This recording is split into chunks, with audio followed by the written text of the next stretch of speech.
puso at aming buhay. Alay sa pagsamba. Alay sa pagsamba. Alay sa pagsamba.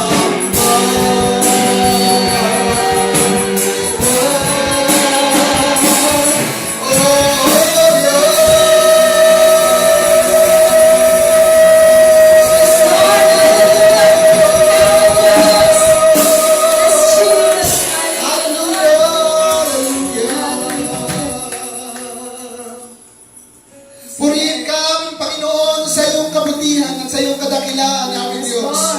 Sambahin ka sapagkat ikaw ay mabuti at ikaw ay tapat kailanpaman.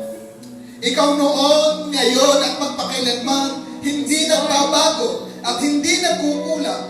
At ang pag-ibig mo, Panginoon, ay walang hanggan.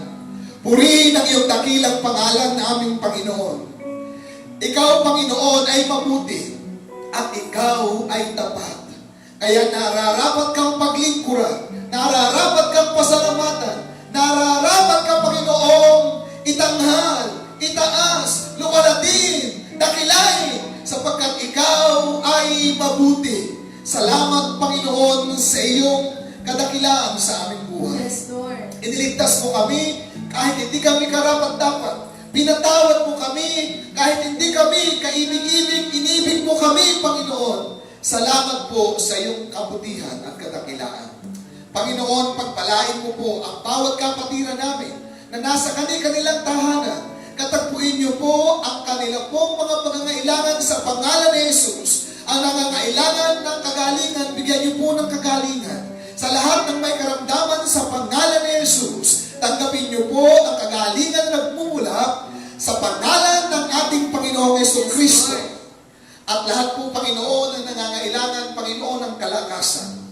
Ikaw ang pinagmumulan ng kalakasan, Panginoon. Ikaw ang may sabi, sa sino mang nagtitiwala, Panginoon, sa iyo ay magpapanibagong sigla.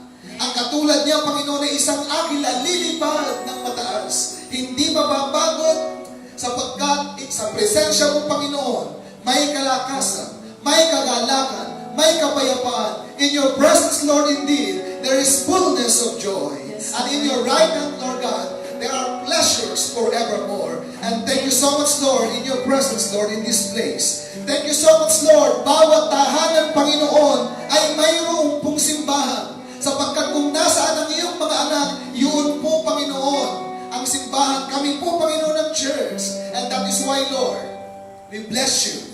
And even the gates of hell, Lord God, shall not prevail, Lord God, against your church. You are in us. You are for us. You are God eternal. You are unchanging God. And that is why, Lord, we bless your name. And thank you so much, Lord. Your Holy Spirit is always in us. Pagpalain niyo po, Panginoon, ang bawat tahanan na inaabot po, Panginoon, ng tinig na ito. Pagpalain niyo po ang bawat tahanan, Panginoon, ng miyembro ng pamilya na nanonood ng video na ito. Dalangin po namin, Panginoon, na sila, Panginoon, ay patuloy na maging intact sa pagpupuri at pagsamba sa iyo, Panginoon. Salamat po, Ama. Sa iyo po ang mataas na papuri, mataas na karangalan, sa pangalan ni Jesus. Amen and amen. Hallelujah. Palakpakan natin si Lord. Hallelujah.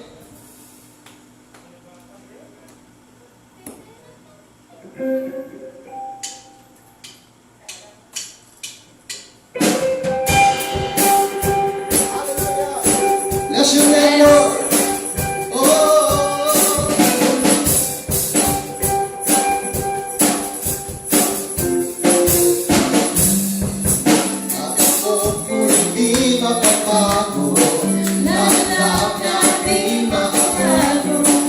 Maghihintay ng may tagumpay.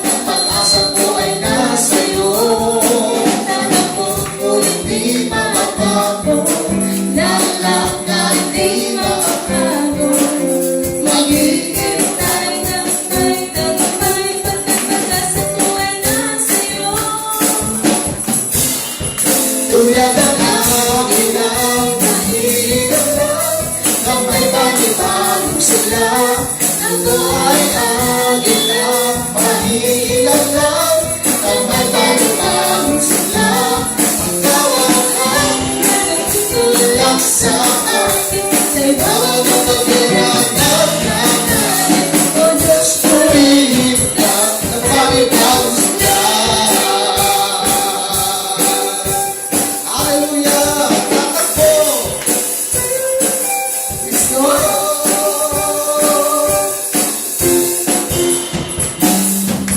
Tatakbo, ngunit di mahahapo, lalakad, di mapapago. Maghihintay lang may tagumpay, pagkat pag-asa ko ay nasa iyo. Tatakbo, ngunit di mahahapo, lalakad, di mapapago. Maghihintay lang may tagumpay, pagkat pag-asa ko ay nasa iyo. Tulad ng agin lang, mahihilang lang, nang may panibagong sigla. Ay agin lang, mahihilang lang, nang may panibagong sigla. Ikaw ang agin na nagtutulak sa akin, sa'y bawat bagyo ng nakakain. O Diyos, purihin ka.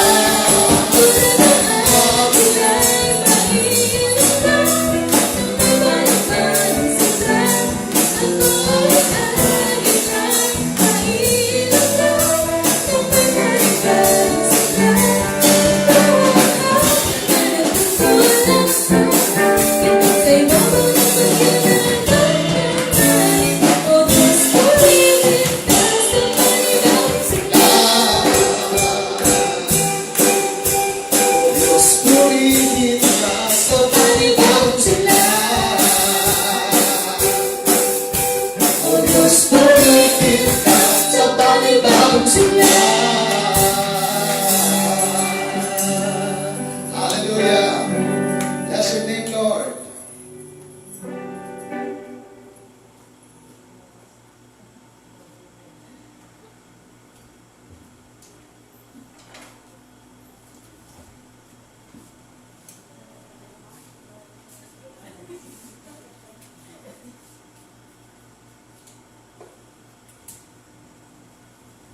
Purihin ang Panginoon sa panibagong sigla.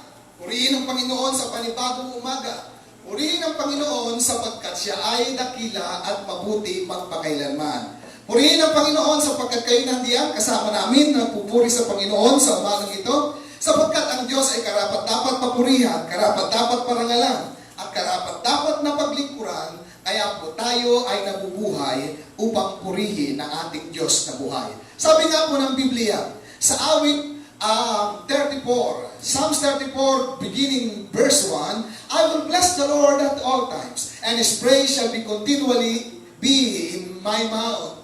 Thank you so much, people of God, that you are there, nanonood ng video na ito sa kanilang tahanan, at nakasama namin kayo sa pagpupuri at pagsamba, kahit po na tayo po ay magkahiwalay. Kami nandito sa simbahan, at kayo naman ay nandyan sa kanilang tahanan. Thank you, because God is good. Sabi nga ng Bible, Psalms 36, 136 verse 1. Anong sabi doon? Give thanks unto the Lord, for He is good, for His love endureth forever.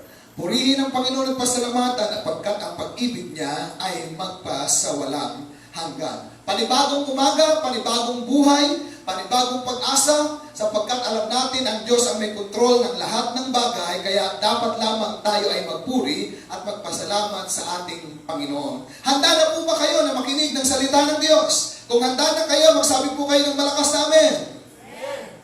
Diyan sa inyo pong tahanan, handa na po ba kayo na makinig ng salita ng Diyos?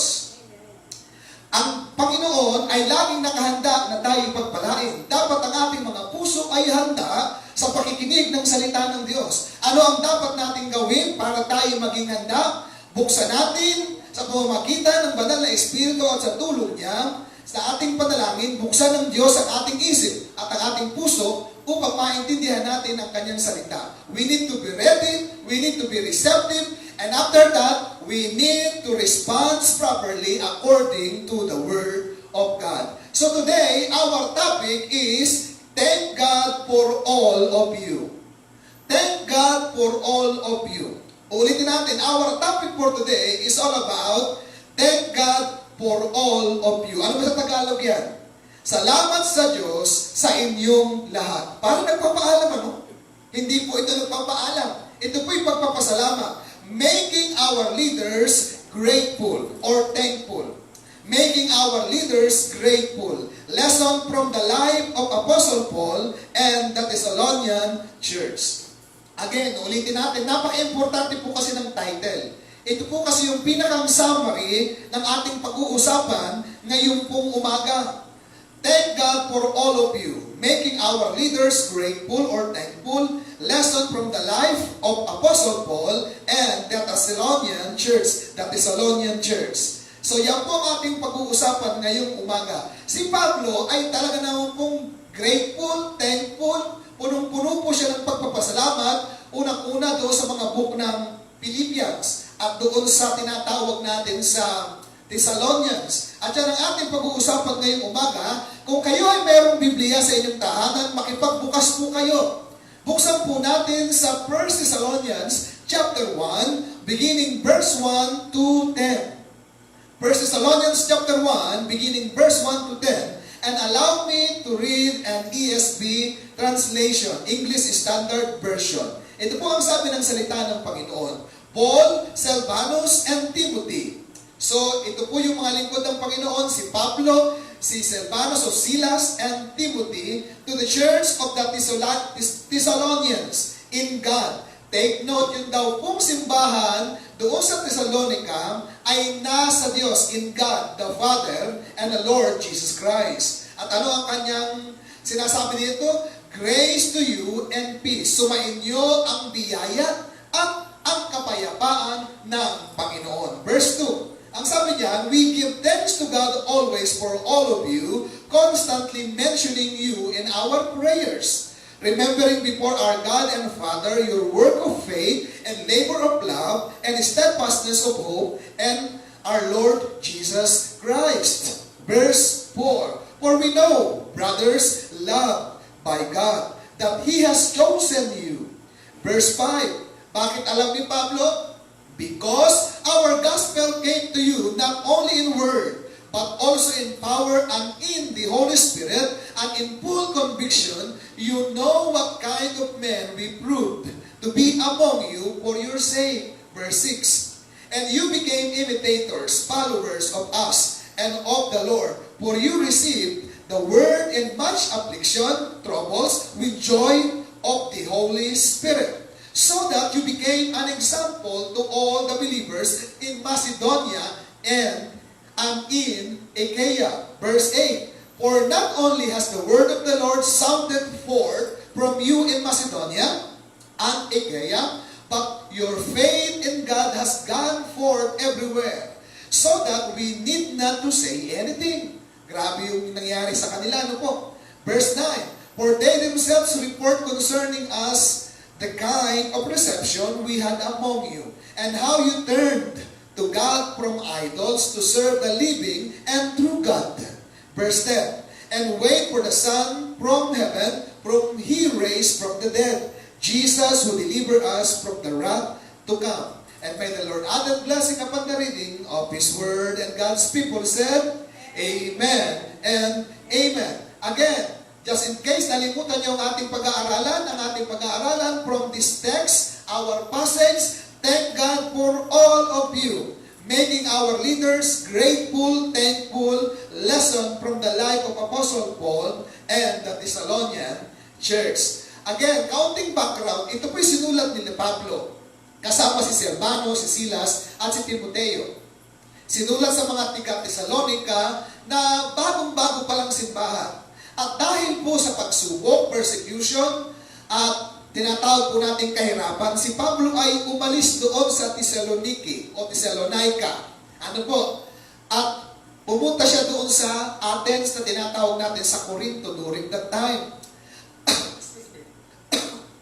Dahil miss na miss ni Pablo, itong mga tiga Thessalonica, hindi niya alam ang kalagayan dahil sa persecution. Ang ginawa ni Pablo, pinadala itong si Timoteo doon para malaman yung kanilang kalagayan. Dahil nag-aalala si Pablo, baka yung kanyang pinundar doon na simbahan ay mawasak at magkawatak-watak at mawalan ng kabuluhan, pinadala ngayon si Timoteo doon para malaman ang kanilang kalagayan at para sila ay palakasin sa kanilang pananampalataya. At ito na nga, dahil dati uso po ang sulat, si Timoteo ay sumulat kay Pablo. At sinabi ang kanilang kalagayan, Pablo, huwag kang mag-alala. Ang ganda na ng kanilang kalagayan.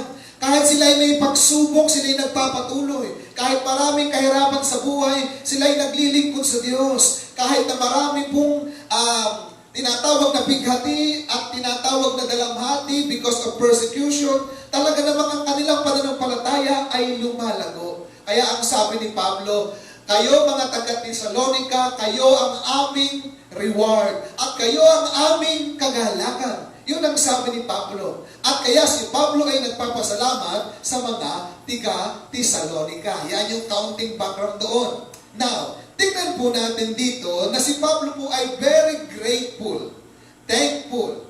The gratefulness of Paul to God for the Thessalonian church. Chapter 1, verse 2, ito ang sabi. We give thanks to God always for all of you, constantly mentioning you in our prayers. Nakita niyo po?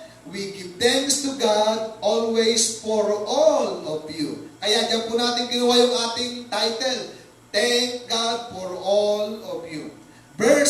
Chapter 2, verse 13. And we also thank God constantly, sabi kanina doon, constantly rin always, for this, that when you received the Word of God, which you heard from us, you accepted it as not the Word of man, but as what really is the Word of God, which is at work in you believers. Ang sabi ni Pablo, nagpapasalamat kami sa Panginoon, mga taga-Tesalonica sa inyo, sapagkat yung salita ng Panginoon ay tinanggap nyo hindi salita ng tao, kung hindi salita ng Diyos na kumikilos sa inyong buhay. Kaya ang sabi ni Pablo, salamat sa inyong pagtanggap sa salita ng Diyos. Again, 1 Thessalonians chapter 3, verse 9. For what thanksgiving can we return to God for you? For all the joy. Punong-puno ng kagalakan si Pablo nung babalitaan niya ang ganda ng kalagayan ng mga taga-Thessalonica. At ang sabi niya, for all the joy we feel for your sake before our God. Chapter 4 and chapter 5, dito ngayon si Pablo nagbigay ng instruction, ng katuruan. At kasama din po doon yung pagpapasalamat. 1 Thessalonians 5:18, very popular chapter and verse sa 1 Thessalonians. Give thanks in all circumstances, for this is the will of God in Christ Jesus for you. Magpasalamat kayo kahit marami kayong pagsubok, ang sabi ni Pablo, sapagkat ito ang kalooban ng Diyos para sa inyo. Now, punta tayo sa 2 Thessalonians chapter 1 verse 3. Ang sabi ni Pablo, ito yung kanyang pagpapasalamat. We ought always to give thanks to God. Sabi ng ibang translation, we are bound always to give thanks to God for all of you. Sabi ni Pablo, bakit? Brothers, as is right, because your faith is growing abundantly, and love to every one of you for one another is increasing. Anong sabi ng chapter 13? Ng 2 Thessalonians 2:13, but we always give thanks to God for you, brothers, beloved by the Lord, because God chose you and the first fruits to be saved through sanctification by the Spirit and believe in the truth. So dito makita natin si Pablo, punong-puno po ng pagpapasalamat sa Panginoon sa pamamagitan ng mga taga-Tesalonica. Si Pablo po ay talaga namang galak na galak. Parang ganito po, malayo ka sa iyong pamilya, sa iyong minamahal. At hindi mo alam ang kanilang kalagayan. Ngayon madali na lang malaman through text, through video call, through video. Dati sulat lang, at ang sulat ay nawawala pa. Ngayon ang dali lang malaman. Ang nakakalungkot naman sa iba, puro sinlam sa group chat. Para bang walang pakialam. Pag itinext mo, ang tagal mag-reply. Kala mo nasa bundok ng Timbuktu na walang signal. Di po ba? Pero kapag kamari ibang bagay, ang dami po nilang mga bagay na ginagawa para magawa ng paraan. So si Pablo gumawa ng paraan, naalaman ang kalagayan, kaya siya nagpapasalamat. Ngayon, dapat pasalamatan ang dapat pasalamatan. Dapat i-correct ang dapat i-correct. Dapat i-review ang dapat i-review. Balansehin po natin ang ating buhay. Kaya, dapat nating pasalamatan anumang sitwasyon, mayroon tayo. Pero si Pablo dito, pinapasalamatan niya ang Panginoon because of praise report. Hindi po ba ang gandang malaman at pasalamatan? Ang marinig mo ay patungkol lagi sa praise report, hindi yung laging problema. Di po ba? Tama po ba yun, Brother Jeremy? Mababalitaan mo, wow, ang ganda naman ito ng balita na to. Praise report, hindi problem report. Di po ba? Ay ang problema sa iba, pura lang problema. Ay nakaka-drain po yan ng lakas. Nakaka-drain po yan ng joy. At minsan nakaka-prostrate. Si Pablo, nung mabalitaan niya yun, wow, sabi ni Pablo, thank God for all of you. Kaya ngayong subtitle natin, Making Our Leaders Grateful. Gawin natin silang mapagpasalamat. Maaari magtanong kayo, bago tayo sa mga points. Pastor, biblical ba yan? Yes. Hebrews chapter 13, verse 17. Ang sabi doon, obey your leaders and submit to them sapagkat sila nangangalaga sa inyo. Hayaan niyo silang maglingkod na mayroong kagalakan at sa inyong kapakinabangan. At kung hindi kayo susunod, and that is not your benefits. Ang sabi po doon, pasahin niyo na lang. Pastor, sa Old Testamento, meron din yan? Meron din. Biblical talaga. Naalala niyo po si David? Si David ay uhaw na uhaw. Nandito yung kanyang mga generals, pumunta ng Jerusalem, kumuha ng tubig. At take note, inialay ito kay David. At take note, yung buhay ng mga kanyang generals, nanganganib sapagkat sila po ay may mga kalaban doon. Hindi na inom ni David. Pinasalamatan niya sa Panginoon at ibinuhos. Ngayon, kung ikaw din nakakaintindi, pambihira, pinaghirapan na namin ito. Binigay namin sa aming leader. Itinapon lang, hindi man lang kami. Hindi po, inialay niya kay Lord because katumbas ng buhay. At makita natin doon na hindi naman si David humihingi ng tubig. Narinig lang. At nakita yung deser sa uhaw. Anong ginawa? Yung kanyang mga generals, mga leaders. Pinilis nila yung kanilang leader. At dahil nakita ni David yung kanilang sacrifices, inialay niya kay Lord yun. Tayo mga kaibigan, mga kapatid. Sabi nga natin madalas, be a pain reliever rather than pain giver. Be a joy giver rather than what?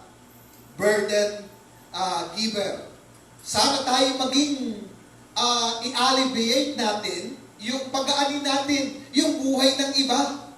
Sa pamamagitan ng ating encouragement, sa pamamagitan ng praise report, sa pamamagitan ng gumaganda nating pamumuhay, sila, grabe, despite and in the midst of persecution, yung kanilang pananampalataya talaga namang umuunlad, lumalago, nag-i-increase. Kaya ang sabi ni Pablo, pinasalamatan ko kayong lahat dahil sa inyong kalagayan. Now, why Apostle Paul is grateful to God for the Thessalonian church? Bakit si Pablo ay nagpapasalamat sa Panginoon sa mga tiga-Thessalonica? Ano ang dahilan?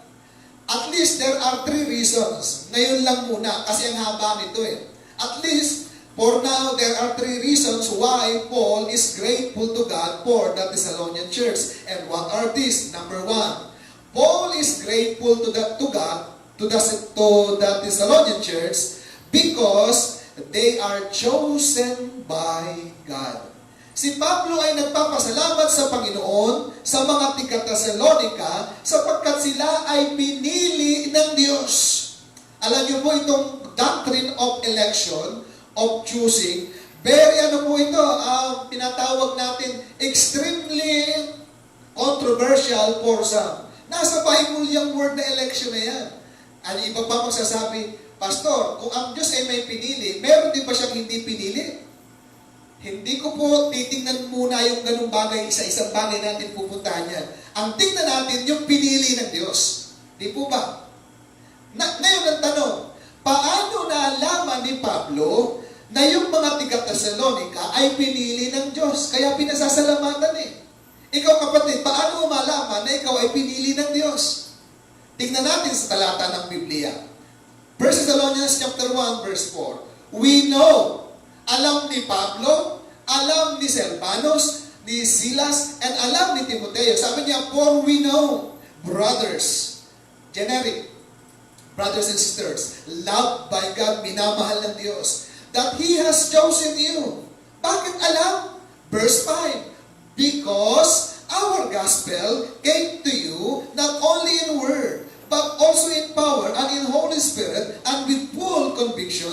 You know that what kind of men we prove to be among you for your sake. Bakit alam ni Pablo na itong mga tiga-Tesalonica ay pinili ng Diyos? Another verse, bago ko ipaliwanag. 1 Thessalonians chapter 2:13.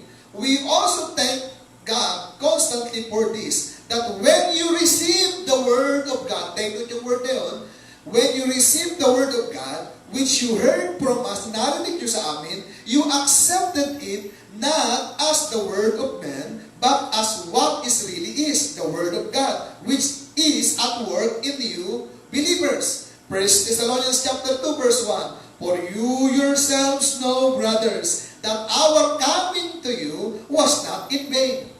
Now, binasa mo yung pastor, anong paliwanag niya? Bakit alam ni Pablo na itong mga tiga-Tesalonica ay pinili ng Diyos at pinasasalamatan ni Pablo ang Panginoon sa mga tiga-Tesalonica dahil pinili ng Diyos? Bakit?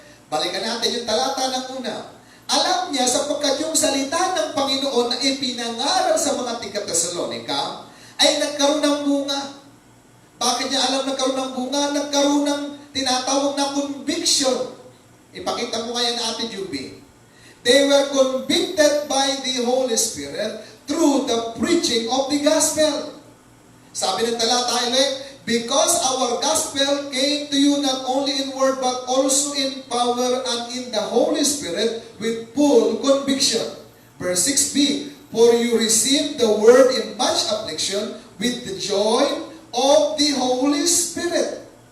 1 Thessalonians chapter 2:13, nandiyan pa rin, hindi tayo alis. Ipakita mo natin yung banda na doon na sa point number 1, in-explain natin. Sige pa. Ang sabi diyan, and we thank God constantly for this, that when you receive the word, yan. Sige pa, isa pa. Yan, sige pa, ibaba mo isa. Yan, tayo mag-stay.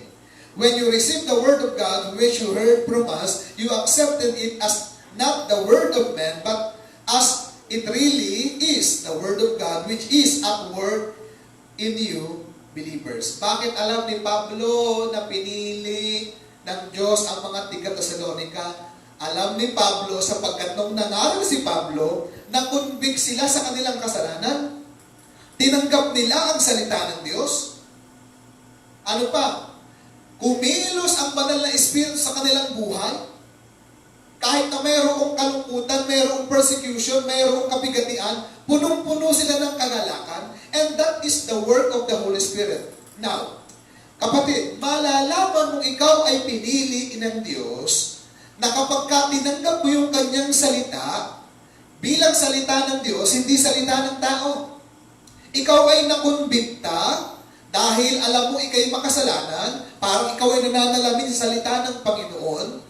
At pagkatapos, kahit ikaw ay mayroong kalungkutan, mayroong pagkilos ang banal na Espiritu sa iyo, na ikaw ay bibigyan niya ng kagalakan, sapagkat isang bunga ng banal na Espiritu ay kagalakan. At paano malaman na ikaw ay pinili ng Panginoon? Ang salita ng Panginoon ay kumikilos sa iyong buhay.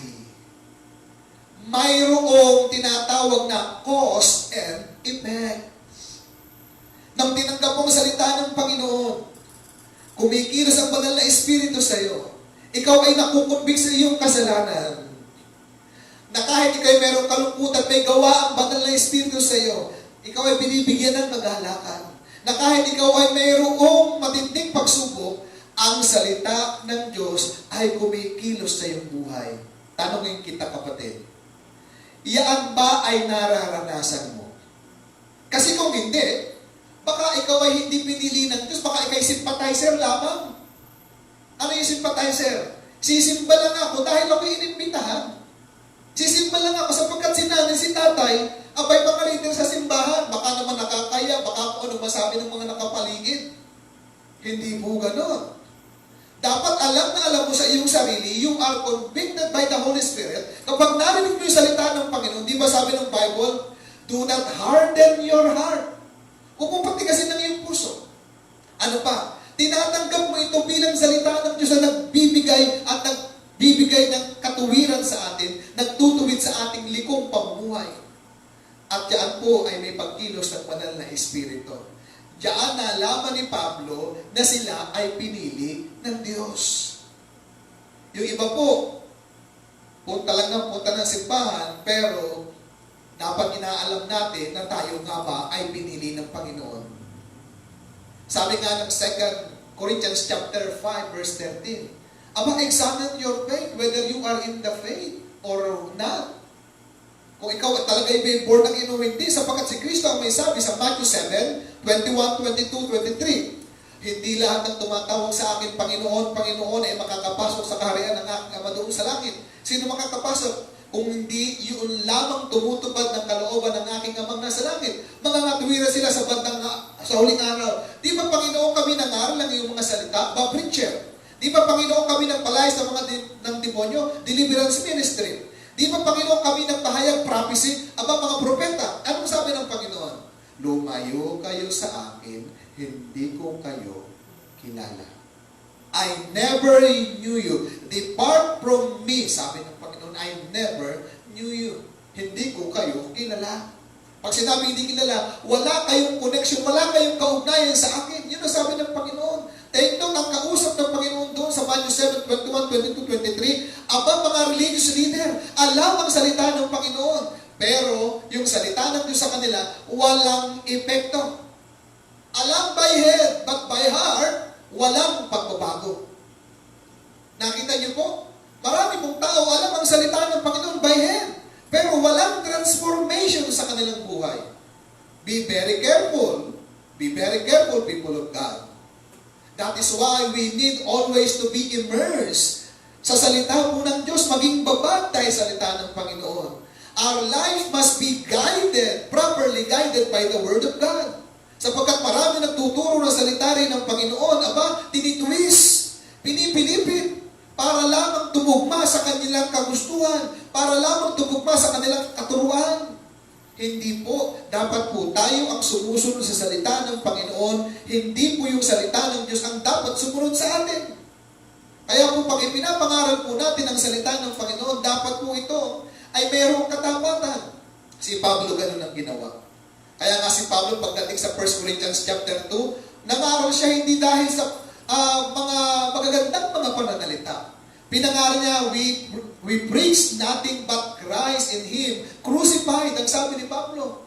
Hindi siya nagsabi ng kung ano-ano na mga pambobola. Diyan din sinabi ni Pablo sa chapter 2 ng 2 Thessalonians chapter 2, pababa, binasa, kung babasahin niyo po. Hindi kami nangaral sa inyo para kayo ay aming maganyak, hindi kami nangaral sa inyo ng magandang pananalita para kayo ay makamon. Sabi ni Pablo, alam ninyo ang aming motibo, God is our witness, sabi ni Pablo. Kaya sabi ni Pablo, alam namin na kayo ay pinili ng Diyos, kaya pinasasalamatan namin ang Diyos sa inyo dahil tinanggap nyo ang salita ng Diyos, hindi salita ng tao, kundi salita ng Diyos, at nakumbikta kayo ng banal na Espiritu, at kahit kayo may mga pagsubok dahil salita ng Panginoon, ang banal na Espiritu kumikilo sa inyo, binibigyan kayo ng kagalakan, sapagkat tinanggap ninyo ang salita ng Diyos bilang salita ng Diyos, hindi salita ng tao. Ikaw kapatid, ang dami mo na narinig ng preaching. Mayroon bang epekto ito sa iyo? Ang iba walang epekto sa buhay nila. Nakakatakot yan. Baka ikaw ay may pusong bato. Hindi lamang pusong bato. Sabi ng Bible, iron heart. Aba, matindi ang mga description sa Bible, ha? Stone heart. Iron heart. Aba, matindi yan. Sino makapagpapabago niyan? Only God. Kaya ang nais ng Panginoon sa atin, bigyan tayo ng pusong laman na ang Diyos ang magbibigay sa ating puso ng kanyang instruction para masunod natin ito. Kaya nga, alamin natin kung tayo nga ba'y pinili ng Panginoon. Madami pa. Pero sa iba nating tatalakay yung mga portion para ma-accommodate natin yung ating time. Bakit alam ni Pablo sila'y pinili ng Diyos? Sa point number 2, they were changed by the preaching of the gospel. Hindi lamang sila convicted by the preaching of the gospel, kundi ang kanilang buhay ay mayroong bunga sa pangangaral. Anong bunga ng kanilang pangangaral? Sila ay nabago ang buhay sa pamamagitan ng pangangaral ng buhay na salita ng Diyos. 1 Thessalonians chapter 1, 9b, you turn to God from idols to serve the living and true God. Ang buhay dati kasi nila, sila'y sumasamba sa mga Diyos-Diyosan. Yun ang kanilang buhay. Ay nakonvict ng salita ng Diyos. Nung nakonvikta, nag-repent, Sister Lucille. Nagsisi. Ibig sabihin ng pagsisisi, ito yung kasalanan mo, alam mo kasalanan, sinabi mo kay Lord na kasalanan, nagkasala ako sa iyo, hindi mo na gagawin yun. Yun ang tinatawag natin ng pagsisisi. Anong ginawa nila? You turn to God from idols to serve the living God. Ang tunay na nagsisisi, tumatalikod sa mga dating maling ginagawa. Parang pababa ng pababa itong ating screen na may epekto, ano? Matindi, ano? Itaas mo nga kapatid na sa likod. Baka makita nila umaga din sila eh. Ano? Merong yan sa likod eh. Para nilang kayo makita sa ano. They were changed by the preaching of the gospel. 1 Thessalonians 1:7, so that you became an example to all the believers in Macedonia and in Achaia. Taasan mo lang, sister. So, ang buhay palang binago ay nagiging magandang modelo. Sila, binago ang buhay, naging modelo sila so that you become an example, good model to all the believers in Macedonia and Achaia. Ikaw kapatid, tanungin kita. Ikaw ba ay good model to other believers? Sesermonan kita ngayon mula din sa salita ng Diyos. Kung ikaw ay believer, on and off ka, hindi ka good model. At hindi ka commendable. Nakaka-frustrate ng ganyan. Ang tagal-tagal mo ng Kristiyano, on and off ka pa rin. Mayroon kang gawain na tungkulan assignment sa Panginoon, hindi mo ginagampanan, hindi ka good model. I tell you this, people of God, magbago ka na bago pa mahuli ang lahat. Kung ikaw talaga ay pinili ng Diyos, nakikita yung pagbabago, hindi mo perfect ha? At least mayroong changes. Ang Diyos ang nagbabago ng ating buhay. As you cooperate to God, kapatid, makikita yung pagbabago. Ngayon, kung wala, ay kapatid, baka ikaw ay sympathizer lamang. Parang ikaw ay tinatawag natin na belong to the organization, but not belong to Jesus Christ. Parang si Judas, belong to the organization, but not belong to God. Eh bakit natin nasabi? Ang sabi kasi ng Bible, he is asa o perdition, anak ng kapahabakan. Meron ba namang anak ng Diyos na ipapahamak niya? Wala. Di po ba? Kapatid, ang Christianity ngayon napakababaw. Iimbitahan ka ng kung ano-anong mga hindi na naman hinuhusgahan, magandang ini-invite. Palalapitin sa unahan, patatanggapin. Okay naman yun, walang problema sa akin yun eh. Kaya lang, ang question is, after that, kaya iba, ang bibilis dumami, okay naman yun, wala na akong question dun eh. My question is, ang tunay na binago ng Panginoon, may commitment. Ano yung commitment? Naglilingkod sa Diyos na buhay. Yan ang sabi dyan, you turn to God from idols to serve the living God. At ano pa? Dahil siya naglilingkod, you became an example or imitators to all the believers in Macedonia and Achaia. Nagiging good model. Di ba commendable yung ganyan? Ang sarap pasalamatan. Wow! Pambihira, kahit na mayroong pagsubok itong mga ito, naglilingkod sa Diyos. Yun ang sinasabi ni Pablo dyan, mamaya makikita po natin yan. Alam niyo po, ang dami ko ng beses inaaral itong Thessalonians. Pero ang dami ko pa rin lesson na nakikita. Kasi, Ito yung isinulat para makita natin yung lesson, yung aral. Kasi kung ito ay isang salita lamang ng Panginoon at binasa natin, at hindi natin nakita ang aral, kapatid, hindi nangungusap ang Diyos. Dapat makita natin ang aral. At para yung aral na yan, ay mailagay natin sa ating puso, sa ating buhay, mailapat, para magawa rin po natin sa ating buhay. They were changed, they were convicted by the preaching of the gospel. Yung iba pa nga grabe ang conviction ginagawa, Sister Jubin. O magpatugtog ka din na nakakalungkot para umiyak. Patugtog kayo na nakakalungkot. Para mga tugtog na ang nagkukonvict. Hindi ho. Gusto nating malaman ang conviction ng banal na Espiritu? Patahimikin ang lahat. Hayaan natin siya ang kumilos. Yung iba kasi may manipulation eh. Kaya napansin niyo po ako, hindi ako mahilig magpalapit-lapit lagi dito sa harapan. I want to preach the pure gospel of God and the gospel will convict them. Hindi po ako. Kasi baka ma-manipulate ko rin eh. O kapatid, ikaw may karamdaman. Kayo pa po, lumapit ka sa Diyos. Di ba no? Tapos, kunwari pa iyak-iyak ka pa, hallelujah. Ay, ma-manipulate mo eh. Kaya hayaan natin ang salita ng Panginoon, ang kumilos dyan. Hindi po masama, don't get me wrong, na may lumalapit sa harapan para ipag-pray. Pero dapat yung nagpapalapit, alam yung motives. Ang dami kong nakita kay simbahan na ganyan na namamanipulate eh. Maybe I'm wrong. Sana ako nga ay mali. Ano po? Sana ako nga ay mali. Paglabas, magkikwentuhan, ang ganda ng simba, nag-iyakan kami. Tapos, ano preaching? Basta ang ganda, nag-iyakan kami. Tanong, nabago ka ba sa iyong pakikinig na salita ng Diyos? Magmumura yan. Hindi po ganun. Nakuha niyo po yung ibig natin sabihin? May pagbabago, hindi perfecto. Sapagkat ang pagbabago ay proseso. Pero at least may nagbago. Yung dating sabongero, ano na ngayon? Aba, hindi na nagsasabong. Yung dating ang tawag niyan? Jay smoker, aba, hindi na ngayon. Yung dating babaero, ano na ngayon? Aba, nagbago na. Ganun ang nangyari sa kanila. They turned to God from idols to serve the living God. At naging mabuting modelo. Nakikita yung pagbabago. Wow! Itong dating tao, ito grabe. Pero ngayon, laki ng pagbabago. Alam nyo, good testimony. Ang dahil kong nag-outline dito. Tayo ba, good testimony? Pabira mga Kristiyano sa panahon ng 2020, 2019, anong tawag niyan? 20th? 21st? Basta kung anong tawag niyan? Ang bababaw ng mga Kristiyano ngayon. Hindi ko naramdaman ang pagkilos ng banal na Espiritu sapagkat hindi tumayo ang aking balahibo. Hindi kami umiyak, wala ang presensya ng Diyos. Pag hindi na pala umiyak, wala na ang presensya ng Diyos.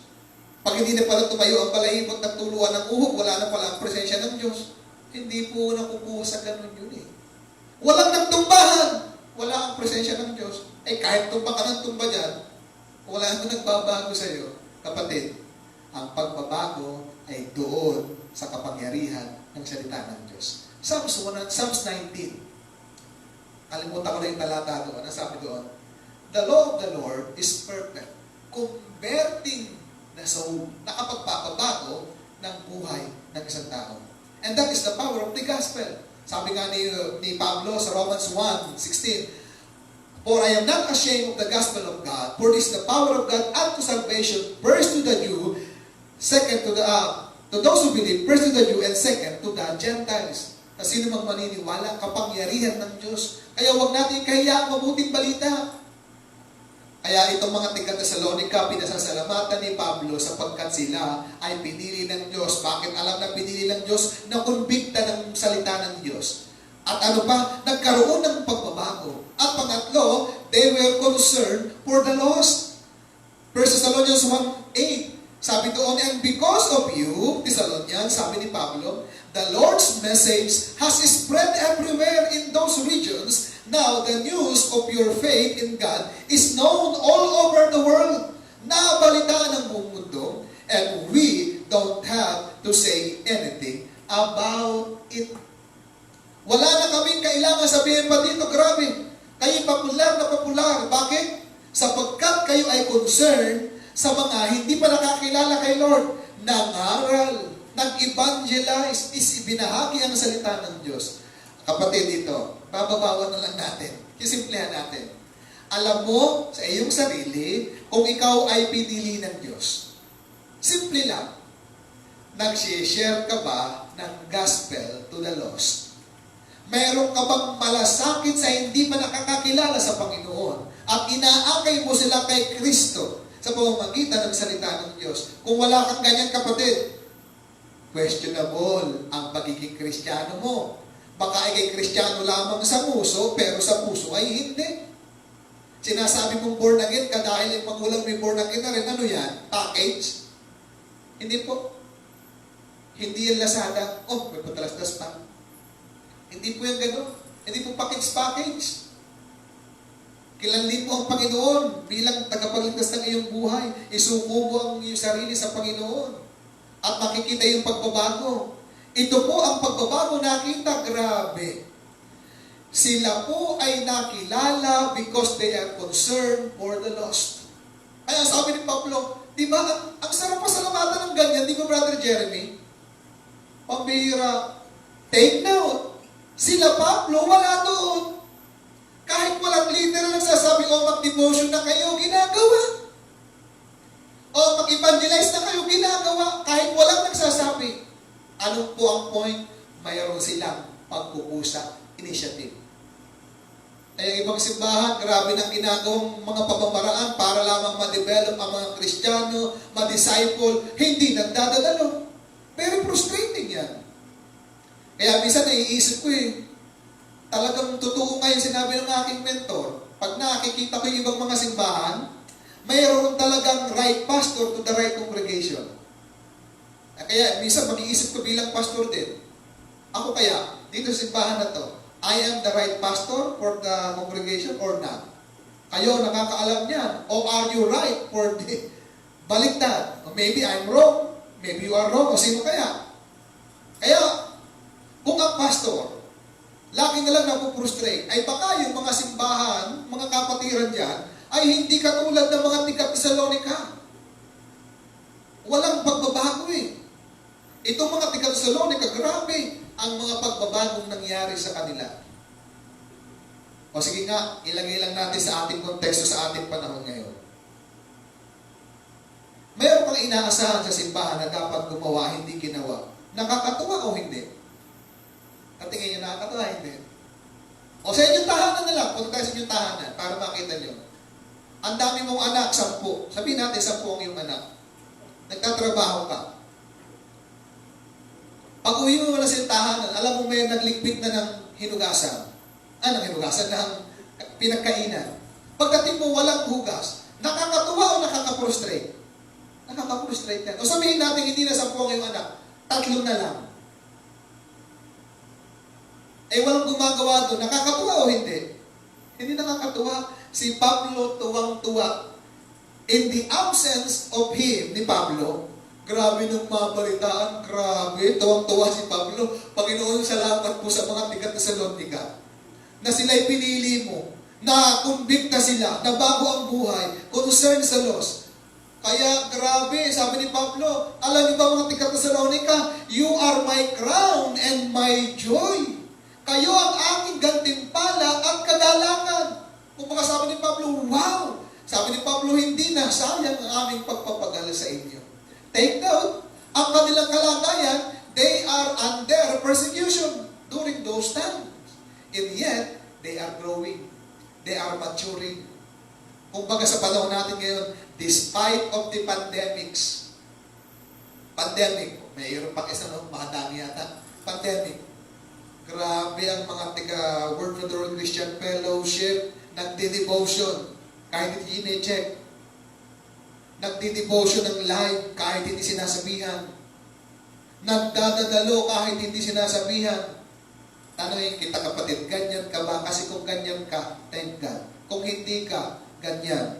Abay, anong klaseng Kristiyano ka? Di po ba? Hindi naman nagkukulang sa pangangaral ng salita ng Panginoon sa iyo. And that is your response. Bahala ka kay Lord. Sana sabay-sabay tayo magsilago, di po ba? Ay yung iba, mabihira, naglalaguan na yung iba kailangan pang akayin. Ang tatagal lang, Kristiyano. Sana hindi ka ganyan, kapatid, na nanonood ng video na ito. So bakit alam ni Pablo na sila pinili ng Panginoon? Alam ni Pablo because they were convicted by the Holy Spirit, they were changed by the preaching of the gospel, and they were concerned to the lost. Isa lang palatandaan na Kristiyano kang tunay. Simple lang naman, ikaw ay nagbabahagi ng mabuting balita. Kanino? Sa hindi pa nakakakilala sa Panginoon. Ganun lang kasimple. Alam nyo, ang paglago ng simbahan, hindi naman sa pastor eh. Yes, mayroong contribution, kaunti ang pastor as human perspective, nasa miyembro, nasa simbahan, na nagtutulungan. Dito nga, wala nga silang leader, and yet, pambihira ng mabalita ni Pablo. Wow! Kung bibigyan ko ng title itong simbahan na ito, a wow church. Very wow. Pero yung simbahan, na ang dami ng pangangaral na narinig, walang ginagawa, hindi wow yun eh. Wow church. Kasumpa. Di po ba? Hindi man lang maging katuwang sa pangangaral ng salita ng Diyos. Hindi man lang maging katuwang sa pagpropagate ng salita ng Diyos. Pahirap pa, problema pa. We must be a part of a solution. Hindi ko sinasabi ito dahil meron dito, baka nga meron dito simbahan. Meron ba? Kung meron nga, magbago. Kung wala naman, praise God. Di po ba? Praise God. Now, punta tayo sa point number 2. Why Paul is grateful to God, to the Thessalonian church, number 1, because they are chosen by God. Bakit alam? They were convicted by the Holy Spirit through the preaching of the gospel. Number 2, they were changed by the preaching of the gospel. And thirdly, they were concerned to the lost. Second, why Paul is so concerned or so grateful to God, to that Thessalonian church. Number 2, because of their commitment in serving the Lord. Because of their commitment in serving the Lord. Dahil sa kanilang pagiging committed sa paglilingkod kay Lord. Ano po ang sabi ng salita ng Panginoon? They were committed followers of Jesus and to their leader. Sabi ng verse 6. So when you accepted the message, nung tinanggap nyo ngayon yung mabuting balita, you followed our example and the example of the Lord. You suffered, take note, you suffered, but the Holy Spirit made you glad. Bakit sila committed kay Lord? Sapagkat sila po ay committed followers. Hindi ka magiging committed sa gawain, sa paglilingkod, kung hindi ka committed kay Lord. Uulitin ko ulit. You will never become committed followers of Jesus kung hindi ka committed unang-una sa may-ari ng ministry. Si Jesus yun. Ang Diyos yun. Ngayon, kung ang iyong buhay Kristiyano ay weather lang, may tandaan mo ang pagpapala ng Panginoon sa iyo, weather lang din. Maraming Kristiyano ganyan, sister, brother, weather Christian. Ipapaalala ko ulit sa inyo, huwag niyong gayahin yung Dimas. At saka huwag niyong gayahin yung mga prat na Christian. Dimas na Christian at prat na Christian. Ano po yung Dimas na Christian? Di masyadong nagdadadalo on and off. Ano po yung prat na Christian? Yung prating absent, brother. Prating may dahilan. Kung ikaw yan, hindi ka commendable. Pambira. Dapat tayo commendable Christian.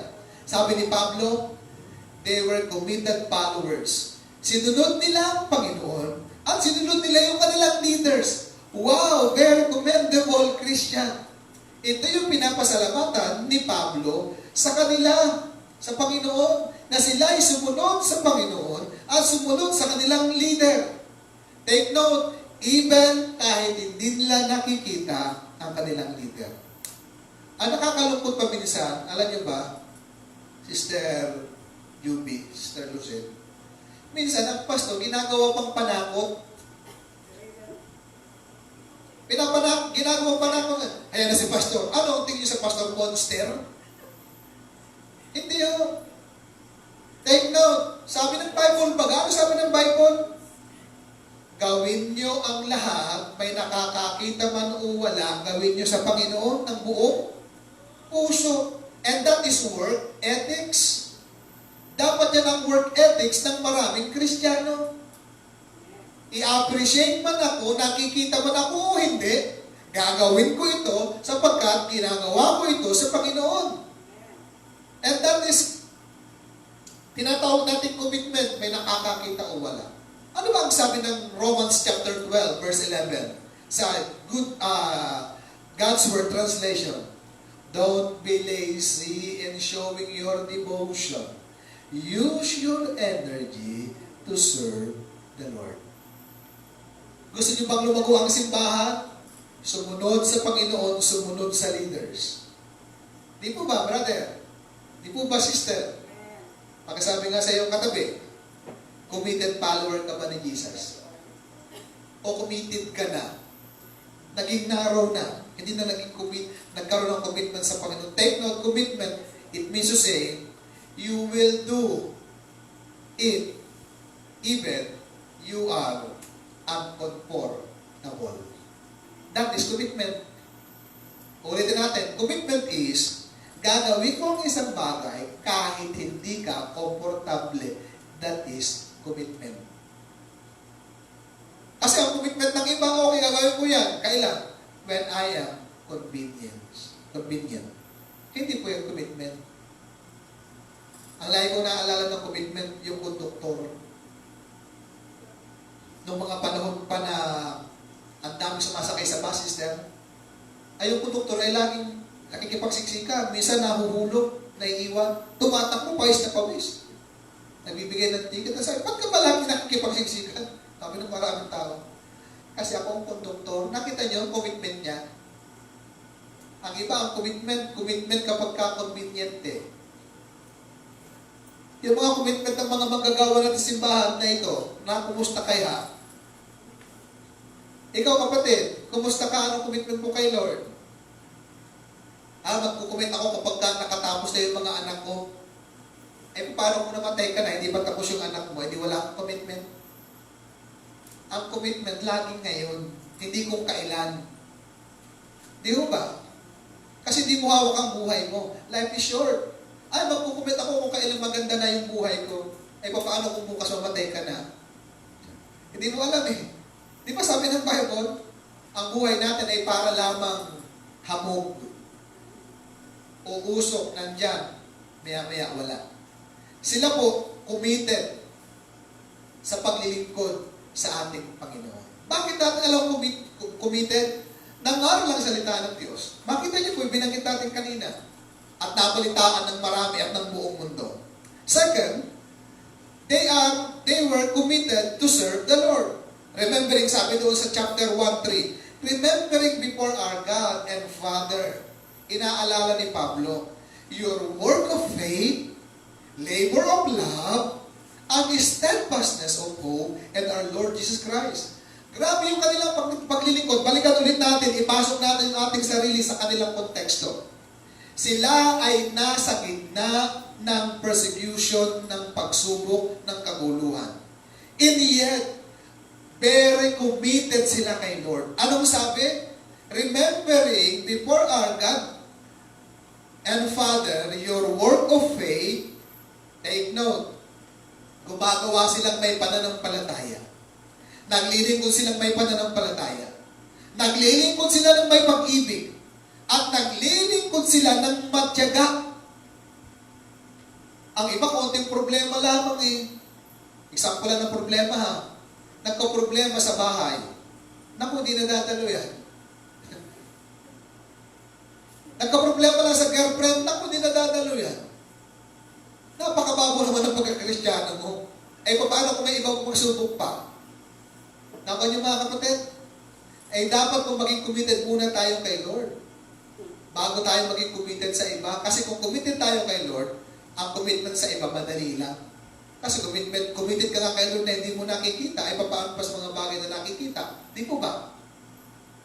Kaya nga ang commitment lagi po yan dapat may pananampalataya, may pag-ibig, at may pagtatyaga. And that is the triad of virtues ng paglilingkod natin sa Panginoon. Huwag alisin yan, pananampalataya. Example, dito, sa example lang, dumadating yung punto, dadating ka ng simbahan, ikaw ay leader.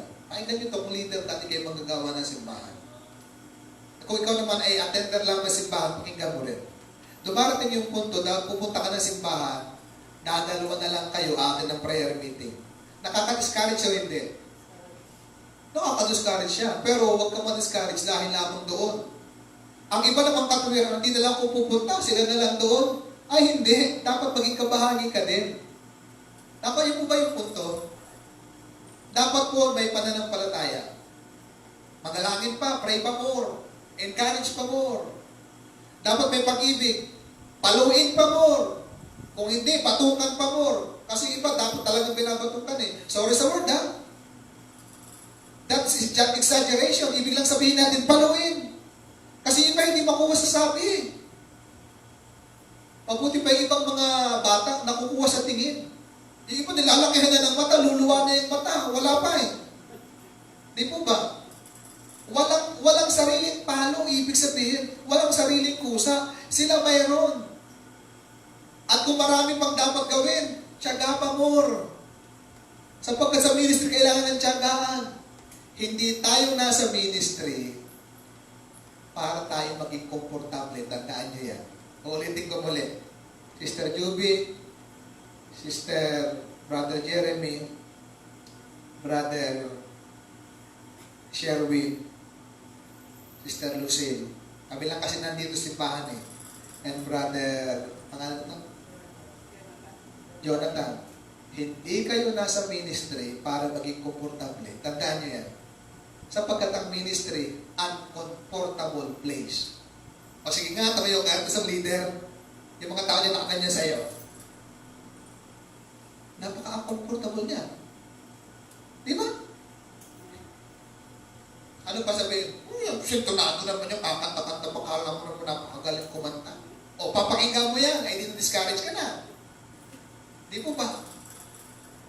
Ang ministry, hindi ka nandiyan para maging komportable tayo. Nandiyan tayo para mag-sacrifice sapagkat yung may-ari ng ministry, siya yung unang nag-sacrifice for the ministry. Natandaan niyo po mga kapatid? Kaya huwag kang papasok sa ministry para maging kumbinyente. Kasi kung hanap mo kumbinyente, pumasok ka na lamang sa trabaho sa secular world. Tanong, kumbinyente pa rin ba yun? Hindi pa rin. Bakit? Ang daming ididemand sa'yo. Huwag kang malili. Tama, hindi?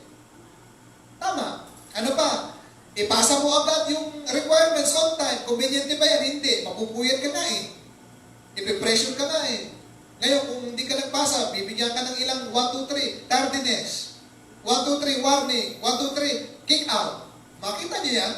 Secular world yan. Ay, how much more sa church? Minsan inaabuso natin ang Panginoon eh. Di po ba? Maintindihan naman ako niya ni pastor. Maintindihan naman ako ng mga leaders. Ay, maintindihan naman ako ng Panginoon. Maintindihan ka na, pero pag sumubra ka na, kakalusip ka na. Talaga namang iniintindi. Pero kapag sobra ka na, kapatid, kailangan ka ng kalusip, paluin. Aba, hindi dapat yan mangyari sa atin. Ibig sabihin, dapat tayo commendable. Yung bang, wow, grabe naman ito. Hindi ko naman sinasabihan ginagawa. Nakakapag-alleviate ng kabigatan. Si Pablo ganun ang naranasan. Kaya ibinabalik ko sa iyo kayo sa konteksto ni Pablo para maintindihan nyo rin ngayon sa ating panahon. Alam nyo, nakakaintindi lamang ng ministry yung totoong nagmi-ministry. Naiintindihan niyo po ba yun? Iba ang daming dahilan eh. May date pa kami, pastor. Mag-date muna kayo dun sa ministry. Kung gusto nyo. Pastor, pwede ba yun? Ginawa pa namin date yung ministry. Ang gusto lang natin sabihin, bago kayo mag-date, i-date nyo muna si Lord. Gampanan muna yung dapat gampanan. Ako'y nakabasa sa Facebook ng isang istorya. Ewan ko kung totoo yun o hindi. Nabalitaan niya, habang siya nagsalita ha, yung pastor, nabalitaan niya yung asawa niya namatay. Binulong sa kanya. Napaka-comfortable nun, tapos nangangaral ka. Yung asawa mo patay na. Tapos bahay. Binulungan ng anak. Si mama patay na. Umuwi na tayo. Anong sabi ng tatay? Huwag muna tayo umuwi, tapusin muna natin ito. Kasi ito nila, iniisip ko, kapag ba ako umuwi, na ako'y nagpipreach, iniisip ko lang, mabubuhay kaya yan o hindi? Sa tingin niyo, mabubuhay hindi? Patay na nga eh, wala ka namang, ano mong sabihin? Kapag tinawag tayo ng Panginoon ng mga aral, gawin natin yung assignment natin kay Lord. At si Lord ang bahala doon sa ibang bagay. Committed to serve God. Thirdly, they were committed to propagate the gospel.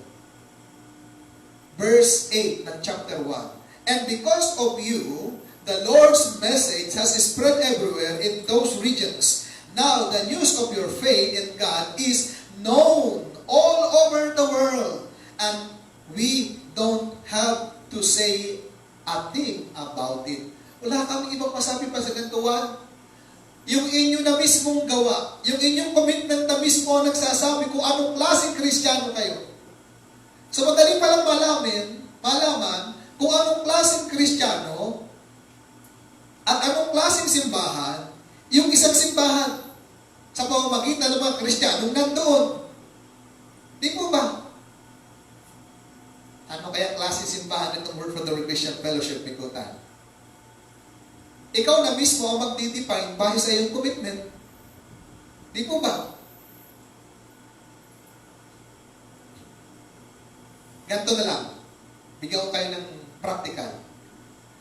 Define your local church based on your commitment.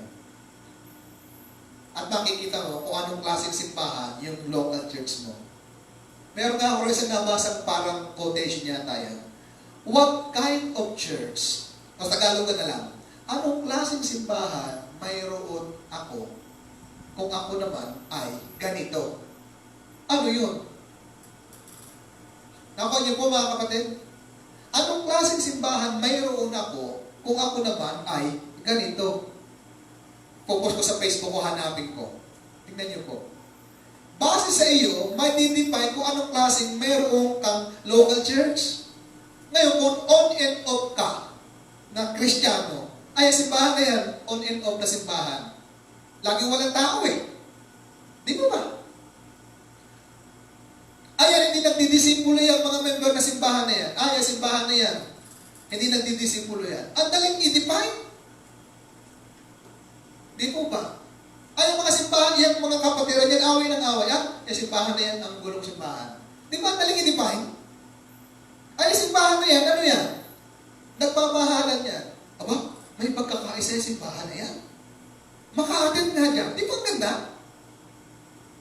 Yung simbahan na yan, kahit walang pagkain, pinapakain. Ba, ang ganda palang pumunta yung simbahan na yan. Di po ba? Yung simbahan na yan, nagdidisipulo yan, kahit di sinasabihan ng pastor, aba, ang ganda ng simbahan niya. Nakuha niyo po? Ito po, ang gandang klase ng simbahan. Kaya nga, wow, church. Kahit wala si Pablo, kahit wala si Silas, kahit sila may pagsubok, kahit sila lang doon, bago pa lamang sila take note na Kristiyano, mga 3 to 5 months or 7 months pa lamang silang Kristiyano, and yet, grabe ang init ng kanilang commitment kay Lord. Nagbabahagi ng salita ng Diyos. Tanong, mayroon din ba silang problema? Mayroon, persecution nga eh. Mayroon din ba problema internal? Mayroon din. Pero pinili ba nilang ma-discourage? Hindi nila piniling ma-discourage. What a commitment. Kapatid, ikaw ba'y pinapasalamatan ng iyong leader because of your commitment? O ang iyong pang leader, binibigyan mo ng frustration? Kapatid, hindi mo ka pakinabangan yan. Sabi po ng Bible, 13, verse 17 ng Hebrews. Basahin na lang po yun doon. Ano po? That is point number 2 natin. And sub-point number 3 natin, sila ay committed kay Lord dahil sila ay committed followers. ng Panginoon at ng kanilang leaders. They were committed to serve the Lord.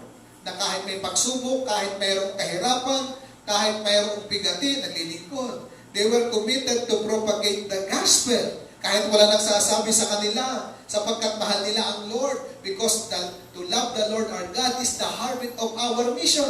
Ano bang mission ng Panginoon? To save the lost. Ay kung mahal natin si Lord, ay di mahal din natin yung kanyang ginagawa. Tama po ba, brother? Jonathan? Ang ibig pala sabihin ng Jonathan, friend of God. Ba, matindi yan. Walang tatalo dyan, friend of God. Friend of ba si Lord? Ano po? That is point number 2. May mga sub-point po tayo dyan, 3 lagi.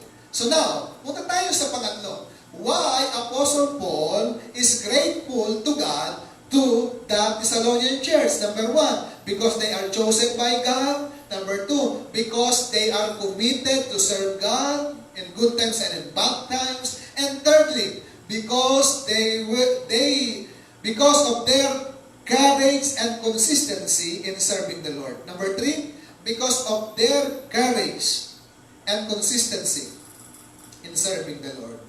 Dahil sa kanilang katapangan at pagpapatuloy sa paglilingkod kay Lord. Basahin natin ang ilang mahaba-haba at i-explain ko sa inyo ng kaunti. 1 Thessalonians 1:6, in much affliction. Pag sinabing much affliction, kaunti madami. Kaunti madami, sister. Madami, much na eh. Kaya sabi nila, thank you, Mary. Maraming salamat. Sila, maraming kahirapan. In the end, they are courageous. They are consistent in serving the Lord. 1 Thessalonians 2:14b, for you suffered the same things from your own countrymen, sa kanilang mga kababayan, as they did from the Jews, who killed both the Lord Jesus and the prophets and drove us out, and displeased God and opposed all mankind. Verse 16, by hindering us speaking the gospel that they might be saved, so as always to fill up the measure of their sins. But the wrath has come upon them. At last, darating daw sa kanila ang sumpa ng puot ng Panginoon. Chapter 3, verse 1. Ito na, and following. Kakwento ko ng kaunti para makuha niyo yung transition. Nakita ni Pablo sila'y dumaranas ng pagsubok na ganyan. Hindi matiis ni Pablo. Anong ginawa ni Pablo? Chapter 3, verse 1. Therefore, when we could not bear it no longer, na hindi namin matiis ang inyong kalagayan, we were willing to be left behind at Athens alone. And we sent Timothy, pinadala namin si Pablo, si Timoteo sa inyo, our brothers, God's co-workers in the gospel of Christ. For what purpose? To establish and exhort you in your faith, para kayo ay palakasin sa inyong pananampalataya, that no one be moved by these afflictions, para wala daw sa kanilang manlupaypay sa kahirapang kanilang nararanasan. For you yourselves know that we are destined for this. Tayo daw ay nakadesenyo doon, destined, na nakaranas ng persecution. For when we were with you, we kept telling you beforehand that we were to suffer affliction. Alam na nila yun eh. Just it has come to pass, and just as you know, naranasan nyo ngayon, at ngayon alam nyo na. For this reason, we could bear it no longer. I said, learn about your faith, sabi ni Pablo. For fear that somehow the tempter, the devil, had tempted you, and our labor would be in vain. Kami nangangamba, sabi ni Pablo. May pangamba siya sa mga Kristiyano doon. Now, ano sabi ngayon ni Pablo sa 2 Timothy at Thessalonians 1:3-4? My dear friends, we always have good reason to thank God for you. Because your faith, sabi niya, wow, meron kami laging dahilan pasalamat, tuwa-tuwa kami, sabi ni Pablo. Because your faith in God and your love for each other keep growing all the time. That's why we brag about you. Kaya nga pinagmamalaki namin kayo eh, sabi ni Pablo. Na we brag about you all of God's churches. Sa lahat ng simbahan namin mapuntahan. Wala kami ibang bukang bibig kundi kayo, mga taga-Bikutan. Ganun ba sabi ni Pablo? Ewan ko lang. We tell them how patient you are. Grabe, pinagmamalaki namin kayo sapagkat sinasabi namin kayo sa inyo na talagang napakatindi ng inyong pagtitiis, yung steadfastness.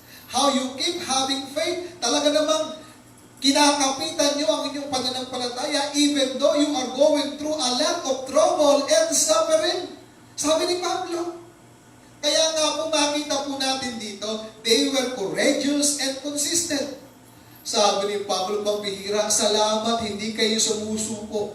Salamat nagpapatuloy kayo. Salamat sa Panginoon na kahit kayo mayroong kahirapan, naglilingkod kayo sa Panginoon. Salamat sa Panginoon, mga taga-Tesalonica, pinagmamalaki namin kayo saan man kami pumunta. Sapagkat kayo'y kumakapit sa pananampalataya sa Panginoon. Sapagkat kayo ay napakatindi ng paglago sa pananampalataya at pagmamahalan sa isa't isa bilang magkapagkakapatiran. At kayo hanggang ngayon ay nananatiling tapat sa inyong paglilingkod. Grabe, very commendable di po ba? Kung bakit binabasa ko yung, wow, ang sarap naman itong mga Kristiyano na ganito. Ay paano kung hindi ganun na nangyayari? Frustrating ang maglingkod sa Panginoon. Di bali na lang, may nakaka-frustrate sa paglilingkod, pero mas maraming hindi nakaka-frustrate sa paglilingkod kay Lord. Di po ba? And that is the reality of life. Pero, ma-alleviate naman yun eh. Be the source of joy, be the source of inspiration, be the source of what? Hope, be the source of encouragement. Alam nyo, kahit hindi kayo magsalita, mga kapatid, pag nakikita ng inyong mga leaders na kayo ay progressing in your Christian life and in your life, wow, sabi ng mga leaders, nagbubunga yung panalangin ko. Wow, nagbubunga yung pangangaral ko na salita ng Panginoon. Wow, nagbubunga yung encouragement. And that is a big consolation o relief sa puso ng isang pastor. Kaya nga po, masasabi po natin, itong mga taga-Thessalonian church, the faith of Thessalonian church, masasabi natin, number 1 is admirable. Kahanga-hanga ang pananampalataya ng mga taga-Thessalonica. Bakit? Abay, ang tindi ng pagsubok, Sister Lucille, hindi tumalikod, hindi nag-give up, at hindi nagtanim ng sama ng loob kay Pablo. Bakit? Hirap na kami dito, yung leader namin nasaan. Hindi sila nagtanong. Naintindihan nila yung kalagayan ni Pablo. Naintindihan nila yung kanilang sitwasyon. Kaya si Pablo umalis for a moment. Kaya makita niyo si Pablo, makita niyo, ang galing ni Pablo eh. Sinusiguro niya, ang galing, parang Pilipino sa chapter 2. Kasi para maintindihan niyo ang isang istorya, basahin niyo yung buong book. Sabi ni Pablo, mga taga-Thessalonica, kilala niyo kung sino kami, kung paano kami naglingkod sa inyo. Kung baga inaamo, kasi hindi alam ni Pablo yung kalagayan nila. Kasi inaakala ni Pablo na sa kanyang pag-alis, yung mga taga-Thessalonica, malayo na yung loob. Ayaw na kay Pablo, may tampo na kay Pablo. Hindi na maunawaan si Pablo. Ang Diyos ang aming witness, sabi ni Pablo. Hindi niyo ba alam mga taga-Thessalonica, hindi kami naging pabigat sa inyo? Alam niyo yan. Nagtrabaho kami gabi araw para hindi kami maging pabigat sa inyo. Bagaman, tungkulin sana namin humingi sa inyo bilang mga apostol, pero hindi namin ginawa. We were gentle among you as a mother caring for sa kanyang anak. Sapagat mo ba, kami ay parang isang tatay sa inyo. Nangangalaga, nag-i-exhort sa inyo, sabi ni Pablo. Alam niyo yan. Chapter 3 na. Punta tayo chapter 3. Nung babalitaan ni Pablo, pambihira. Sa chapter 2, 19-20, kayo ang aming gantimpala at kagalakan. Hindi nyo lang alam. Yung ibinalita sa amin ni Pablo, ay ni Timoteo, nakapagbigay sa amin ng ginhawa sa kalagayan namin. Kaya kahanga-hanga at admirable ang pananampalataya ng mga taga-Thessalonian church. Marunong umunawa sa leader nila. Hindi yung tampuhin. Hindi katulad ng iba pambihira, hindi lang nakamayan, magtatapos na lusunin. Hindi lamang nabati, magtatampo. Pambihirang Kristiyano, napakababaw naman. Kayahin natin yung mga taga-Thessalonica, admirable, kahanga-hanga, ang kanilang pananampalataya. Kahit may pagsubok pa sila, tuloy lang. Ay, yung iba'y kaunti lang umambon eh, Pastor, hindi na po ako akin. Eh, bakit? Umaambon po kasi. Ay, paano may bagyo na? paano kung ang daming pandemic na? Nakita niyo po ba? Ngayon mga pandemic, subukan ng pananampalataya eh. Ang ibang pananampalataya, nadapuan na ng pandemic. Bakit? Natalo ng takot. At yung iba, talaga naka-quarantine na ang pananampalataya, yung tungkulin nila sa Panginoon, wala na. Sana huwag mangyari sa atin yan. Second, Sister Newbie, hindi lamang yung pananampalataya nila ay admirable. Kung hindi yung pananampalataya nila, amazing. Pag sinabing amazing, kamangha-mangha. Bakit po kamangha-mangha? Ay, ikaw ba naman, na isang leader, mabalitaan mo ang iyong church na hinahawakan ng mga manggagawa doon na nagpapatuloy, lumalago, in your absence. Aba, ay di ba, amazing yan, kahanga-hanga yan. At mabalitaan mo, Sister Lucille, grabe, 10 nang hinahawakan niyang life group. Aba, nagka-cluster kahit hindi sinasabihan. Yung iba puro challenge na, hindi nag-accept ng challenge. Kaya napasin nyo, hindi na ako nag-challenge. Hindi kayo kumakasa sa hamon eh. Hindi ko na kayo hahamonin ulit, iba na lang. Di po ba? O sino po gusto mag-devotion, ipakano na, walang pumasa kahit isa. Mga takot. Di po ba? Sabihin niyo naman, Pastor, sinisermonan mo naman kami. Dapat kayong sermonan. Dahil hindi kayo kumakasa sa challenge. Ang dami nyo nang narinig na pangako ng Panginoon mula sa Biblia. Kahit isa walang nagsabi, ako, kakasa ako. Kahit isa wala. Kahit sa mga seminar, hindi mo na sabihin. Baka sabihin nyo, ito si Pastor, masyado na ito. Hindi na. Basta ito, tutok tayo dito. At mahamon tayo dito sa salita ng Panginoon. Hindi lamang po sila admirable, kahanga-hanga ang pananampalataya. Hindi lamang po amazing, kamangha-mangha sila. Kundi yung kanilang pananampalataya, aligning, nasa ayos. Nung mabalitaan ni Pablo, anong sabi niya? Ibalik mo nga si review sa isa. Anong sabi ni Pablo sa isa? Tingnan niyo po, sabi ni Pablo, for what thanksgiving can we return to God for you? All the joy that we feel for your sake before our God. For what is our hope and joy and crown and boasting before our Lord Jesus at the coming? Is it not you? Is not you? Kayo, sabi ni Pablo, for you are our glory and joy. Aligning, nasa ayos yung kanilang pananampalataya, naglalalago. Kapatid, iayos natin ang ating pananampalataya. Brother Jeremy, iayos natin ang ating pananampalataya. Brother Sherwin. Kahit ikaw na lang mag-isa ang tumutugtog. Praise God. Ano? Because you are called by God to serve Him. Aligning, inasa sa ayos. Talin ko kayo mga kapatid, kayo nasa bahay. Naaayos po ba ang inyong pananampalataya? Pag maayos ang ating pananampalataya, naaayos ang ating commitment, ang ating paglilingkod sa Panginoon, naaayos. Ano pa, hindi lamang admirable, amazing, aligning, kundi abounding. Lumalago, sumasagana ang pananampalataya. Despite and in spite of trials, difficulties, despite of pandemic, lumalago ang pananampalataya. Kapatid, ganyan ka ba sa iyong pananampalataya? Kamangha-mangha itong simbahan na ito, kaya dapat nating tularan. Kaya dapat nating pasalamatan. Kaya ang sabi ni Pablo sa kanila, thank God for all of you. You make my heart joyful and grateful. How about you, people of God? How about you, Christian? How about you, brothers and sisters?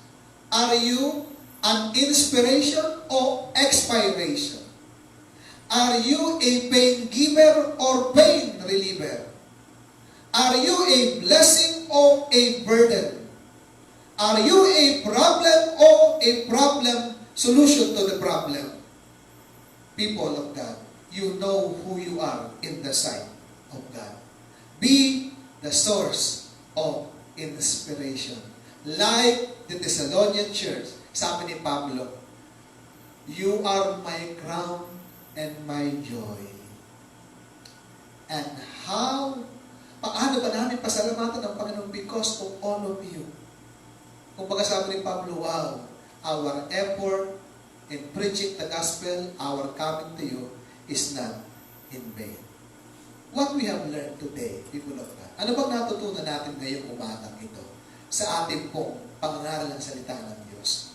We have learned today that Paul is grateful to God, to the Thessalonian church, for the following reasons. And what are these? Number one, because they are chosen by God. Pinili sila ng Panginoon. Paano nalaman?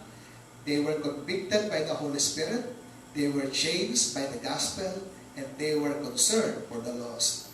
And second, because of their commitment in serving the Lord. Ano ang kanilang commitment?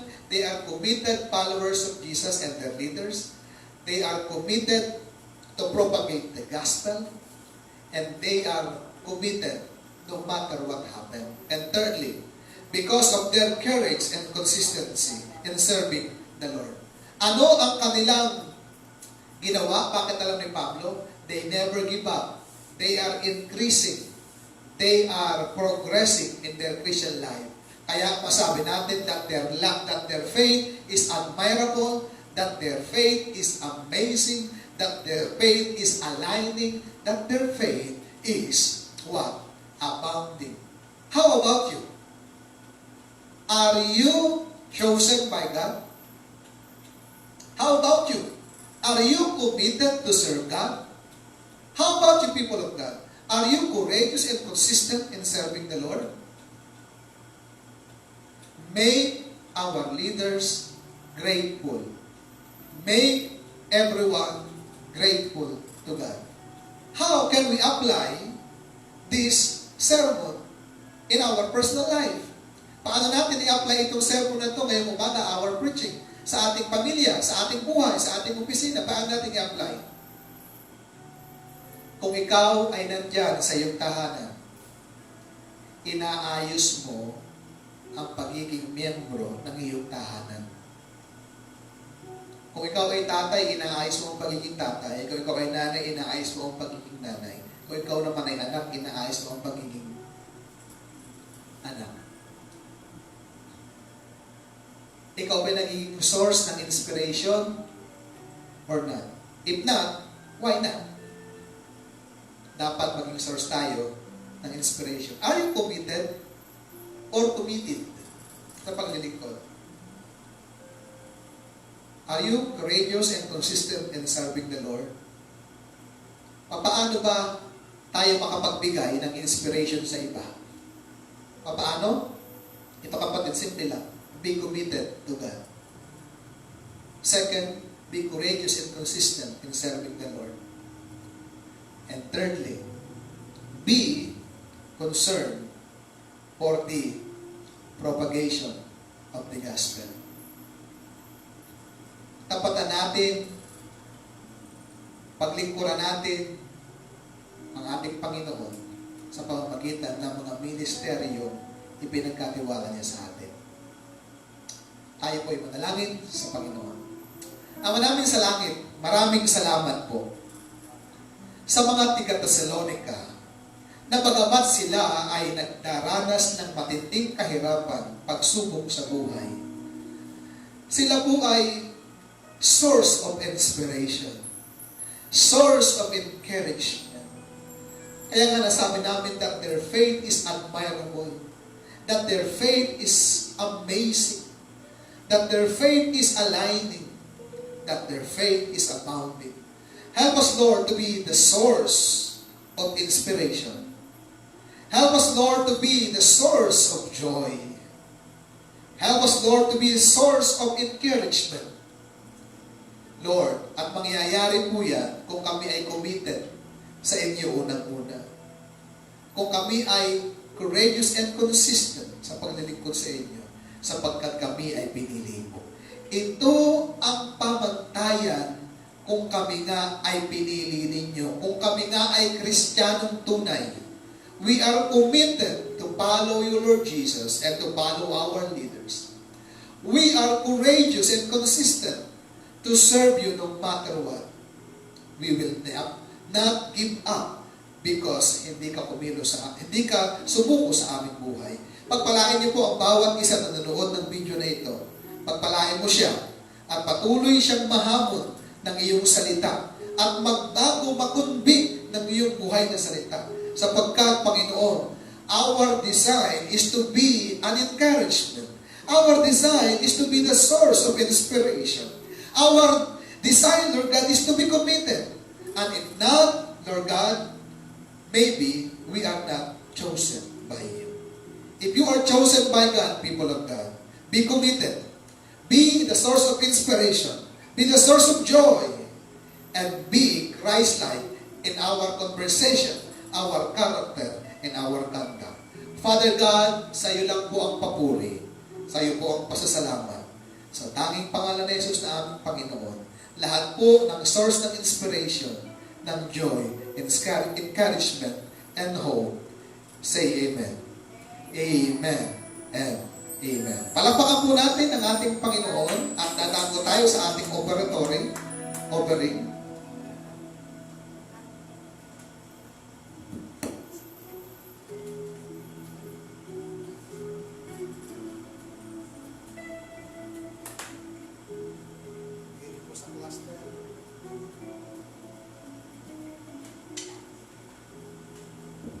Amen. So, sino pong pinagpala ng Panginoon? Amen. So, tunay nga na napakabuti ng Diyos sa ating mga buhay. Tunay nga ng Diyos natin ay mapagpalang Diyos. Lahat nga na kung ang Panginoon nga natin ay pinagkakalob sa atin lahat ng mga bagay, na mga inihiling na natin ito o hindi, ang Panginoon, bukal sa puso niya na nagbibigay sa atin ng mga pagpapala. Amen po ba? Amen. Amen. Sinong gusto ma-surprise ang pagpapala ng Panginoon? Amen. Amen. So kung ang mga ibon nga, sabi nga sa Biblia, hindi sila nagtatanim pero pinapakain sila ng Panginoon. Ang mga bulaklak, dinadamitan sila ng Panginoon. Tayo pa kaya ng mga anak niya na naglilingkod sa Kanya, hindi niya pagpapalain. Kaya sa ating mga anak niya na patuloy niya pinagpapala sa lahat man ng aspeto ng ating mga buhay, sa ating araw-araw na paghinga pa lang, pagpapala na yan sa atin ng Panginoon. How much more pa sa mga iba pang additional na blessings sa pinagkakalob sa atin ng Panginoon. Kaya marapat lamang po natin na ibalik sa Panginoon ang lahat ng pagpapala na patuloy niya pinagkakalob sa amin. Amen po ba? Amen. Amen. So, sa mga tithes and offerings po natin, maaari po natin ito ibigay sa ating mga cluster leaders. Pwede po rin po sa ating pastor. Pwede nyo rin po idaan dito sa church kung may oras po kayo ngayon. Kaya pagpalain po tayo ng Panginoon. Amen po. So, ipag-pray din po natin ating mga kaloob sa umagang ito. Panginoon, maraming salamat po sa lahat ng biyaya na patuloy mong pinagkakalob sa amin. Maraming salamat, Panginoon, na tunay nga, Panginoon, na iyong pagpapala ay wagas at walang katumbas, Panginoon, at taguhuma ko, Panginoon. Maraming salamat, Lord God, sa bawat puso na hindi po mo, Panginoon, Lord God, sa oras ito, Panginoon, upang magbigay. Ibalik, Panginoon, Lord God, ang mga siksik at ligligan ng pagpapala na aming natatanggap, Panginoon. Lord God, na ito mga pagbibigay namin, Panginoon, Lord God, na isang sign din, Panginoon, Lord God, ng commitment namin sa iyo, Panginoon, na kung saan, Lord God, sinabi mo sa iyong salita, Panginoon, na ibalik namin sa iyo, Panginoon, Lord God, ng iyong mga pagpapala, Panginoon, Lord God, na pinagkakalob mo sa amin, Panginoon. At Panginoon, subukin ka namin, Panginoon, Lord God, sa pamamagitan ng pagbibigay. At ibabalik mo sa amin, Panginoon, Lord God, bubuksan mo ang dulong hawa ng langit upang ibalik sa amin at ibuhos sa amin, Panginoon, Lord God, ay masaganang pagpapala, Lord God. Panginoon, patuloy po kami pagpalain. I-bless na po kami, Panginoon, Lord God, na siksik, liglig at tumabaw na pagpapala sa lahat ng aspeto ng aming mga buhay. Maraming salamat, Panginoon. Pagpalain po ang bawat isa sa amin. At sa iyo na po namin binabalik ang pinakamatas na papuri, pagsamba at pasasalamat sa iyo lamang, Panginoon Jesus. In Jesus' name we pray. Amen. Amen. Hallelujah! Purihin natin ang Panginoon. Awitan natin ang Panginoon. Salamat, O Jesus, sa pag-ibig mo. Hallelujah! Oh, salamat!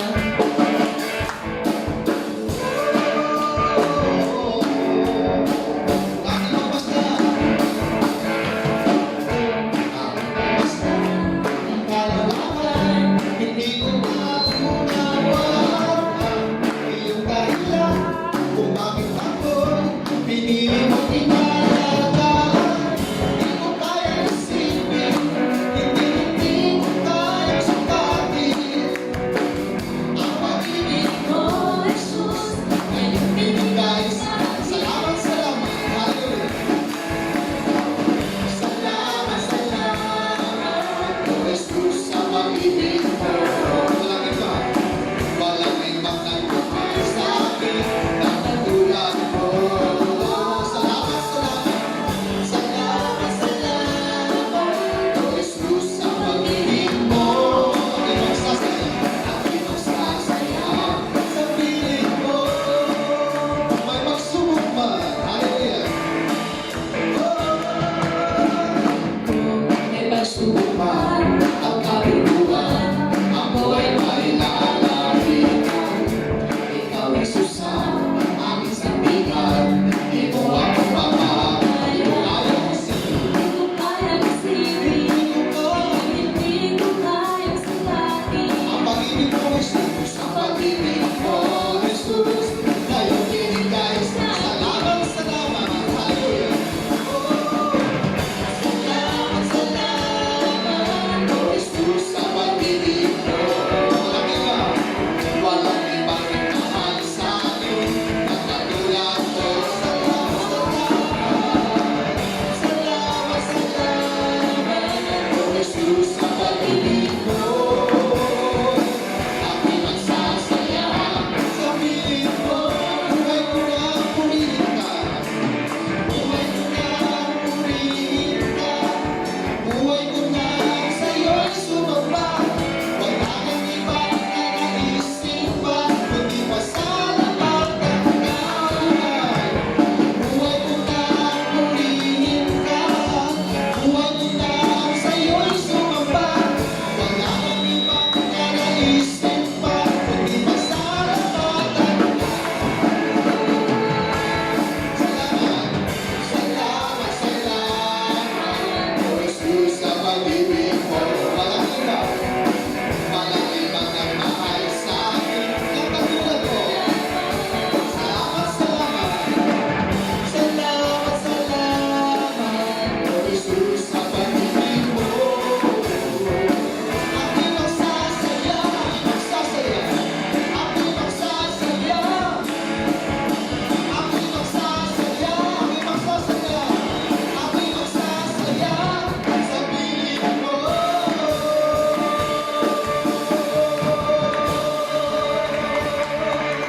Hallelujah! Tayo po'y manalangin sa ating pagtatapos. Hallelujah! Salamat po, Panginoon, sa iyong pong kabutihan.